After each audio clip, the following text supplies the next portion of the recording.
তোমারে যে কয় আইরে তুমি তার পিছেই যাও। কথা ঠিক না বে ঠিক রাগ করলা? তুমি যার অ্যাডই দেহ যে ঘি আর মধু কম দামে দিতেছে, তুমি ওর পিছেই যাও। যাওয়ার পরে যখন অর্ডার করো, অর্ডার করার পর যখন তুমি কাছে পাও, যখন দেখো যে জিনিসটা ভালো না, তখন তুমি কল দেও তা করে, কিন্তু কল আর তোমার ধরে না। তখন তুমি কেরা তোমার চিনেই না, কইতে নাইছো তুমি দুষ্ট তোমারই। তুমি কে রে কম দামের জিনিস খাবার চাও? তুমি ন্যায্য মূল্যে জিনিস কিনো, ন্যায্য মূল্যে জিনিস বালা জিনিস খাও। বালা জিনিস খাইলে তোমার স্বাস্থ্যের নিকেও ভালো হবো, সব মিলে ভালোই হবো তোমার নিকে। তুমি কে রে কম দামের জিনিসটা খাবার দাও, খাবার যায় খাও ধরা। অর্ডার করার পর কারোর কিছু কবার পাবো না যে জিনিসটা আমার ভেজাল দিছে, কারণ মানুষ তোমার বোকা মনে করবো, গাধা মনে করবো।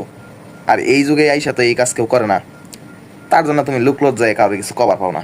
যাই হোক, যদি এই পথের যাত্রী হয়ে থাও তুমি, তাহলে এই গাড়ি থেকে এখানে নেমে পড়ো। তোমার ভালো একটা সোর্স দেই, তুমি এনি সেবা মানে ঘি বাবার মধু বাবার ঘি আর মধু একবার হলেও ট্রাই করবা। কারণ ঘি বাবা নিজে দাঁড়ায় থেকে ঘিটা বানা, আর মধু নিজে সব কিছু থেকে করে আর কি, সব সংগ্রহ করে। তুমি অবশ্যই তার ঘি আর মধু একবার খাই দেখাও। তোমার কাছে যদি ভালো না লাগে তুমি রিটার্ন করবা, সমস্যা কি? ঘি বাবা তোমার কাছ থেকে একটা টাকা নিব না। এটা হইলেও কি রাগ করলা? এটা হইলে রাগ করার কথা না, কারণ ঘি বাবা তোমার কাছ থেকে একটা টাকা অগ্রিম নিব না। আবার যদি রিটার্ন, তাহলে ঘি বাবা নিজের পকেট থেকে টাকা দিয়ে হাইরে রিটার্ন করাবো।